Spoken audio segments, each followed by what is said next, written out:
ಬೆಳೆಗಾರರು ಹೊತ್ತಿಸಿದ್ದ ಕಿಚ್ಚು ಬಹುತೇಕ ಕಡೆ ತಣ್ಣಗಾಗಿದೆ. ಕಬ್ಬು ಬೆಳೆಗಾರರ ಹೋರಾಟ ಕೆಲವು ಕಡೆಗಳಲ್ಲಿ ಸಂಪೂರ್ಣವಾಗಿ ಸ್ಥಗಿತಗೊಂಡಿದ್ರೆ ಇನ್ನೂ ಕೆಲವು ಕಡೆಗಳಲ್ಲಿ ಕಬ್ಬು ಬೆಳೆಗಾರರು ತಮ್ಮ ಹೋರಾಟವನ್ನ ತೀವ್ರಗೊಳಿಸಿದ್ದಾರೆ.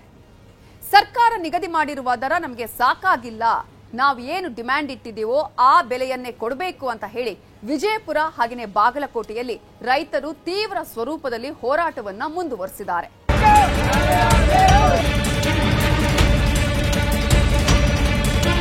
ಕಬ್ಬಿನ ಬೆಲೆ ದರ ನಿಗದಿಗೆ ಸಂಬಂಧಪಟ್ಟಂತೆ ಬಾಗಲಕೋಟೆ ಜಿಲ್ಲೆಯ ಮುಧೋಳದಲ್ಲಿ ನಡೀತಾ ಇರುವಂತಹ ಹೋರಾಟ ಇವತ್ತಿಗೂ ಕೂಡ ಅಂತ್ಯ ಆಗಿಲ್ಲ. ಹೋರಾಟ ಮುಂದುವರೆದಿದೆ. ಈ ಕಾರ್ಖಾನೆ ಪರವಾಗಿ ಕೆಲಸ ಮಾಡ್ತಾರೆ ಹೊರತು ರೈತರ ಪರವಾಗಿ ಕೆಲಸ ಮಾಡಿಲ್ಲ. ಅದಕ್ಕೆ ನಮ್ಮ ಹೋರಾಟ ಮುಂದುವರೆದೈತಿ. ಹೋರಾಟ ನ್ಯಾಯ ಸಿಗುವವರೆಗೆ ಹೋರಾಟ ಮುಂದುವರೆದ. ಅವ್ರು ಏನಾರ ಗಂಡ ಗುಂಡಾಳಿ ಮಾಡ್ಕ್ಯಾರ ಕಾರ್ಖಾನೆ ಅವ್ರು ಇವ್ರು ಮಾಡ್ಕ್ಯಾರ ಏನಾರ ಗೋಲ್ಮಾಲ್ ಮಾಡಿದ್ರೆ ನಾವು ನಡೆಯಂಗಿಲ್ಲ. ಅವ್ರು 3300 ಅಂದ್ರೆ ಎಸ್ ಅಂದ್ ಬಿಡ್ತಾರೆ ಅವ್ರ. ಆದ್ರೆ ರಿಕವರಿ ಬೇಸ್ ಮೇಲೆ ನಮಗ್ ರೇಟ್ 3100 3050 ರೂಪಾಯಿ ಸಿಕ್ಕರೆ ಯಾರು ಬಲಿ ಹಾಕ್ತಾರ ಹೇಳ್ರಿ? ವೇದಿಕೆಗೆ DC ಬರ್ತಾರೋ ಏನೋ ಮಂತ್ರಿ ಬರ್ತಾರೋ ಬರ್ಲಿ, ಅಲ್ಲಿವರೆಗೆ ನಾವು ಹೋರಾಟ ಮುಂದುವರಿತೈತಿ.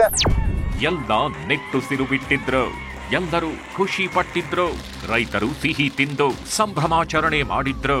ಸಕ್ಕರೆ ಕಾರ್ಖಾನೆಗಳ ಕಾರ್ಮಿಕರು ಕೂಡ ಬೀಸೋ ದೊಣ್ಣೆಯಿಂದ ಪಾರಾಗಿದ್ದರು. ಸರಕಾರ ಕೂಡ ಯಾವುದೋ ಒಂದು ಕಂಟಕದಿಂದ ಪಾರಾದೆ ಅಂತ ಅಂದುಕೊಳ್ತಾಗಿತ್ತು.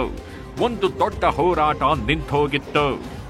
ಉತ್ತರ ಕರ್ನಾಟಕದಲ್ಲಿ ಸಂಚಲನದ ಹೋರಾಟಕ್ಕೆ ಬ್ರೇಕ್ ಬಿದ್ದಿತ್ತು. ಆದ್ರೆ ಇದೆಲ್ಲ ನಡೆದಿದ್ದು ಒಂದು ಕಡೆ ಮಾತ್ರ. ಮತ್ತೊಂದು ಕಡೆ ಇದ್ದಿದ್ದು ಅದೇ ಬೆಂಕಿ, ಅದು ಹೋರಾಟದ ಬೆಂಕಿ.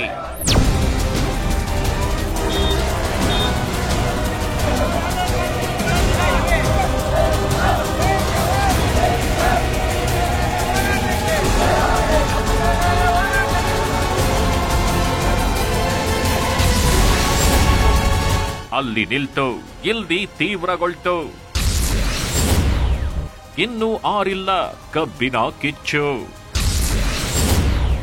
ಹೇಗಿದೆ ಕಬ್ಬಿನ ಕಿಚ್ಚು ಪಾರ್ಟ್ 2? 9 ದಿನ ಆಯ್ತು. ಈ 9 ದಿನ ಉತ್ತರ ಕರ್ನಾಟಕದ ಹಲವು ಜಿಲ್ಲೆಗಳು ಹೊತ್ತಿ ಉರಿದಿದ್ವು.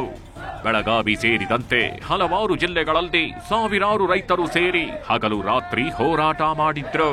ಹೋರಾಟ ಅಂದ್ರೆ ಅಂತಿಂತ ಹೋರಾಟ ಅಲ್ಲ, ಅದು ಭಯಾನಕ ಹೋರಾಟ. ಒಂದಷ್ಟು ಸ್ಥಳಗಳಲ್ಲಿ ರೈತರು ಧರಣಿ ಕೂತ್ಕೊಂಡು ಸರಕಾರದ ವಿರುದ್ಧ ಘೋಷಣೆಗಳನ್ನು ಮನವಿಗಳನ್ನ ಮಾಡಿಕೊಂಡ್ರೆ, ಇನ್ನು ಒಂದಷ್ಟು ಸ್ಥಳಗಳಲ್ಲಿ ಹೋರಾಟ ಹಿಂಸಾತ್ಮಕ ರೂಪ ಪಡೆದುಕೊಳ್ತು. ಹೆದ್ದಾರಿಗಳು ಬಂದಾದವು. ಕಿಲೋಮೀಟರ್ ಗಟ್ಟಲೆ ಟ್ರಾಫಿಕ್ ಜಾಮ್ ಉಂಟಾಯಿತು. ಇಷ್ಟೇ ಅಲ್ಲ, ಕೆಲವೊಂದು ಹೋರಾಟದ ಸ್ಥಳಗಳಲ್ಲಿ ಎಲ್ಲಿಂದಲೂ ಕಲ್ಲುಗಳು ತೂರಿ ಬಂದವು. ಪೊಲೀಸರ ವಾಹನಗಳೇ ಧ್ವಂಸಗೊಂಡ್ವು. ಶಾಂತಿಯುತವಾಗಿ ನಡೆಯುತ್ತಿದ್ದ ಪ್ರತಿಭಟನೆ ಉಗ್ರ ಸ್ವರೂಪ ಪಡೆದುಕೊಂಡಿದ್ದು ಸರ್ಕಾರವನ್ನ ಕಂಗೆಡಿಸಿತ್ತು. ಕೊನೆಗೆ ಸರ್ಕಾರವೇ ಮಣಿದು ರೈತರಿಗೆ ಸಮಾಧಾನ ಮಾಡೋಕೆ ಮುಂದಾಯ್ತು. ರೈತರ ಬೇಡಿಕೆಗಳನ್ನು ಈಡೇರಿಸೋಕೆ ಕ್ರಮ ಕೈಗೊಳ್ತು. ಆದರೆ ಒಂದಷ್ಟು ರೈತರು ಸರ್ಕಾರದ ನಿರ್ಧಾರವನ್ನು ಸ್ವಾಗತ ಮಾಡಿದ್ರೆ, ಇನ್ನೂ ಒಂದಷ್ಟು ರೈತರು ಸರ್ಕಾರದ ಆಫರ್ ಅನ್ನೇ ರಿಜೆಕ್ಟ್ ಮಾಡಿದ್ದಾರೆ.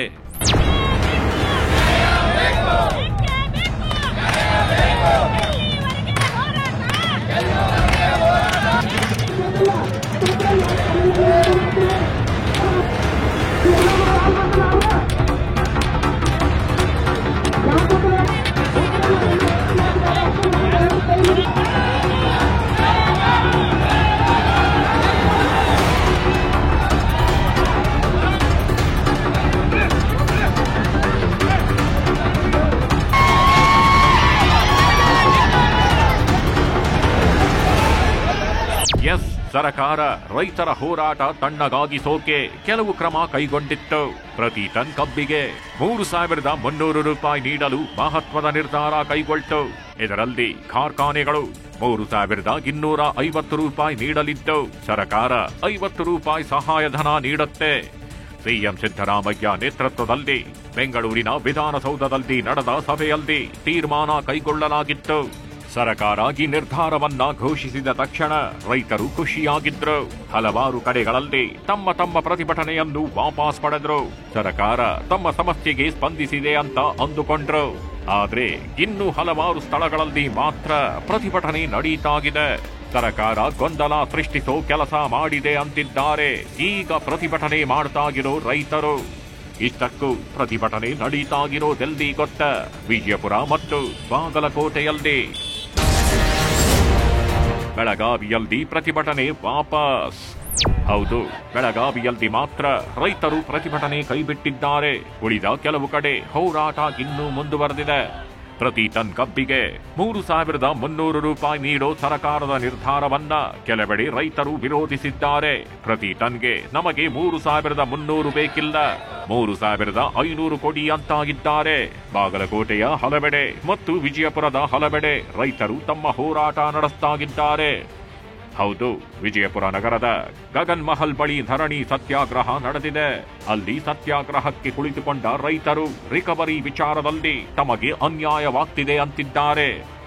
ಇದೇ ರೀತಿ ಬಾಗಲಕೋಟೆಯ ಮುಧೋಳ ನಗರದ ಸಂಗೊಳ್ಳಿ ರಾಯಣ್ಣ ವೃತ್ತದ ಬಳಿ ವೇದಿಕೆ ಹಾಕಿ ತಮ್ಮ ಹೋರಾಟವನ್ನು ಮುಂದುವರೆಸಿದ್ದಾರೆ ರೈತರು. ಇಷ್ಟಕ್ಕೂ ಏನೇ ಗೊಂದಲ, ಯಾಕೀ ಪ್ರತಿಭಟನೆ ಗೊತ್ತ?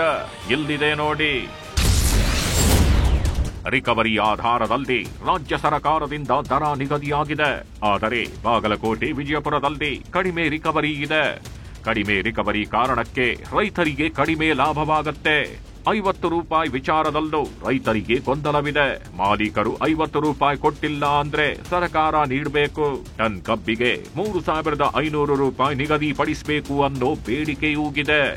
ವಿಜಯಪುರದಲ್ಲಿ ರೈತ ಸಂಘದ ಅಧ್ಯಕ್ಷ ಚೂನಪ್ಪ ಪೂಜಾರಿ ಮಾತಾಡಿದ್ದಾರೆ. ವಿಜಯಪುರ, ಬಾಗಲಕೋಟೆ ರೈತರಿಗೆ ಅನ್ಯಾಯವಾಗಲು ನಾವು ಬಿಡಲ್ಲ. 2 ಜಿಲ್ಲೆಯ ರೈತರಿಗೂ 3,300 ದರ ನೀಡಲೇಬೇಕು. ವಿಜಯಪುರ, ಬಾಗಲಕೋಟೆ ಕಾರ್ಖಾನೆ ಮಾಲೀಕರು ಒಪ್ಪುತ್ತಿಲ್ಲ ಅಂತ ಹೇಳಲಾಗ್ತಿದೆ. ಇದನ್ನು ಸಿಎಂ ಸರಿಪಡಿಸಬೇಕು ಅಂತಿದ್ದಾರೆ ಚೂನಪ್ಪ ಪೂಜಾರಿ. ಇದೆ ಕಾರ್ಖಾನೆಯವರು ನಮ್ಮಲ್ಲಿ ಬೆಳಗಾವಿ ಜಿಲ್ಲೆಯಲ್ಲಿ 3,250 ರೂಪಾಯಿ ಕೊಡಕ್ಕೆ ಒಪ್ಪಿಕೊಂಡ್ರೆ ಸರ್ಕಾರ 50 ರೂಪಾಯಿ ಕೊಡ್ಲಿಕ್ಕೆ ಒಪ್ಪಂದು ನಮ್ಮ ಸರಾಸರಿ 300 ರೂಪಾಯಿ ಆಯ್ತು. ನಾವು ಒಪ್ಕೊಂಡಿವಿ. ಬೆಳಗಾವಿದವರು ನಮ್ಮೆಲ್ಲ ಕಬ್ಬು ಬೆಳೆಗಾರ ಒಪ್ಪಿಗೆ ಮೇರೆಗೆ ನಾನು ಒಪ್ಕೊಂಡಿದ್ದೀವಿ. ಅಲ್ಲಿ ಬಾಗಲಕೋಟೆಯಲ್ಲಿ ಸ್ವಲ್ಪ ರಿಕವರಿ ಆಧಾರ ಮೇಲೆ ಕಾರ್ಖಾನೆಯವರು ಮಣ್ತನ ಮಾಡ್ತಾ ಇದ್ದಾರೆ. ಬಿಜಾಪುರದಲ್ಲಿ ಮಣ್ತನ ಮಾಡ್ತಾ ಇದ್ದಾರೆ. 50 ರೂಪಾಯಿ ಇನ್ನೂ ಕೊಡಕ್ಕಾಗಲ್ಲ ಅಂತೇಳಿ ಅದು ರಾಜ್ಯದ ಮುಖ್ಯಮಂತ್ರಿ ಅವ್ರ ಜವಾಬ್ದಾರಿ. ನಿನ್ನೆ ಅವ್ರು ಭರವಸೆ ಕೊಟ್ಟಿಲ್ಲ. ಕಾರ್ಖಾನೆಯವರು ಬಿಜಾಪುರ ಬೆಳಗಾವಿ ಮಂತ್ರಿಗಳನ್ನ ಅಷ್ಟೇ ಕರೆದಿಲ್ಲ. ನಿರಾಣಿನೂ ಇದ್ದ ಅಲ್ಲಿ ಎಲ್ಲ ಕಾರ್ಖಾನೆ ಮಾಲೀಕರಿದ್ರು. ಅವ್ರು ಅದಕ್ಕೆ ಯಾರ್ಯಾರು ಅಸಮಾಧಾನ ಮಾಡ್ಯಾರೋ ಅದನ್ನ ಮುಖ್ಯಮಂತ್ರಿ ಸರಿ ಮಾಡ್ತಕ್ಕಂಥ ಜವಾಬ್ದಾರಿ ಅವ್ರು. ಬಹಳ ಅತಿಯಾಗಿ ನಾವು ಕೊಡೋದಿಲ್ಪ ಅಂದ್ರೆ ರಾಜ್ಯದ ಮುಖ್ಯಮಂತ್ರಿ ಇನ್ನು 50 ಕೊಟ್ಟು ಅವ್ರಿಗೂ ಕೂಡ 300 ಕೊಡ್ಲೇಬೇಕು. ಯಾವ ಬಿಡೆ ಇಲ್ಲ. ಅದಕ್ಕೆ ಇಡೀ ಬೆಳಗಾವಿ ಇರಲಿ, ಇಡೀ ರಾಜ್ಯದ ರೈತ ಸಂಘದ ಪರವಾಗಿ ನಾವು ಸಂಪೂರ್ಣ ಬೆಳಗಾವಿ, ಬಾಗಲಕೋಟೆ, ಬಿಜಾಪುರಕ್ಕೆ ಸಂಪೂರ್ಣ ಬೆಂಬಲ ನಿಂತ ಅದನ್ನು ಕೂಡ ಸರಿ ಮಾಡಿಸ್ತಕ್ಕಂಥದ್ದು ಕೂಡ ನಾವು ನಿರಂತರವಾಗಿ ಬೆನ್ನೈತಂದು ಮಾಡ್ತೀವಿ. ಇನ್ನು ಬಾಗಲಕೋಟೆಯಲ್ಲೂ ರೈತರು ಸರ್ಕಾರದ ನಿರ್ಧಾರವನ್ನ ಒಪ್ಪಿಕೊಳ್ಳುತ್ತಿಲ್ಲ. ಸರ್ಕಾರ ಮತ್ತು ಸಕ್ಕರೆ ಕಾರ್ಖಾನೆ ಮಾಲೀಕರ ವಿರುದ್ಧ ಮುಧೋಳ ರೈತರು ಆಕ್ರೋಶ ಹೊರಹಾಕಿದ್ರು. 3,500 ರೂಪಾಯಿ ಬೆಲೆ ಸಿಗೋವರೆಗೂ ರೈತ ಸಂಘದಿಂದ ಹೋರಾಟ ಮಾಡಲಾಗುವುದು ಅಂತ ತೀರ್ಮಾನಿಸಿದ್ದಾರೆ. ಏನ್ ಹೇಳಬೇಕಾಗಿತ್ತು ಮುಖ್ಯಮಂತ್ರಿಗಳಂದ್ರೆ 3,300 ರೂಪಾಯಿ ಮೊದಲೇ ಕಂತಿನ 14 ದಿನದಾಗ ಸೋರೆಟ್ ಕಾಯ್ದೆ ಪ್ರಕಾರ ರೈತರ ಖಾತೆಗೆ ಬರಬೇಕು. ಎಲ್ಲಾ ಕಾರ್ಖಾನೆಗಳು ಏಕರೂಪ ಒಂದೇ ರೇಟ್ ಕೊಡ್ಬೇಕಂತ ಹೇಳ್ಬೇಕಾಗಿತ್ತಲ್ಲ. ಅದನ್ನ ಬಿಟ್ಟು ರಿಕವರಿ ಆಧಾರ ಅಂದ್ರೆ ರಿಕವರಿ ಒಪ್ಪುದಿಲ್ಲ.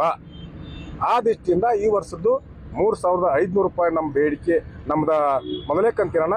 ಆ ದೃಷ್ಟಿಯಿಂದ ಇದು ಹೋರಾಟ ಮುಂದುವರೆದೈತಿ. ರೈತರನ್ನ ಕನ್ಫ್ಯೂಸ್ ಮಾಡ್ತಾರೆ ಈ ಕಾರ್ಖಾನೆ ಮಾಲೀಕರು, ಸರ್ಕಾರಗಳು ಕೂಡ. ಈ ಸರ್ಕಾರ ಯಾವಾಗಾದ್ರೂ ಕಾಂಗ್ರೆಸ್ ಆಗಲಿ ಬಿಜೆಪಿ ಆಗಲಿ ಈ ಕಾರ್ಖಾನೆ ಪರವಾಗಿ ಕೆಲಸ ಮಾಡ್ತಾರೆ ಹೊರತು ರೈತರ ಪರವಾಗಿ ಕೆಲಸ ಮಾಡಿಲ್ಲ.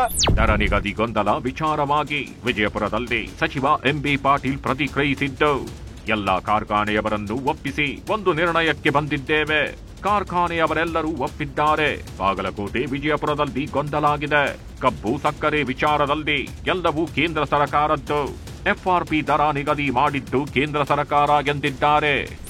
ನಿನ್ನೆ ನಮ್ಮ ಮುಖ್ಯಮಂತ್ರಿಗಳಂತ ಸಿದ್ದರಾಮಯ್ಯವರ ನೇತೃತ್ವದಲ್ಲಿ ಏನು ಕಬ್ಬು ಬೆಳೆಗಾರರ ಹೋರಾಟ ಇತ್ತು, ಅವರು ಹೋರಾಟಕ್ಕೆ ಸ್ಪಂದನೆ ಮಾಡಿ ಇವತ್ತು ಒಂದು ನಿರ್ಣಯನ ಎಲ್ಲ ಸಕ್ಕರೆ ಕಾರ್ಖಾನೆಗಳನ್ನ ಜೊತೆ ಚರ್ಚೆ ಮಾಡಿ ಅವ್ರಿಗೆ ಒಪ್ಪಿಸಿ ಒಂದು ನಿರ್ಣಯಕ್ಕೆ ಬಂದಿದೆ.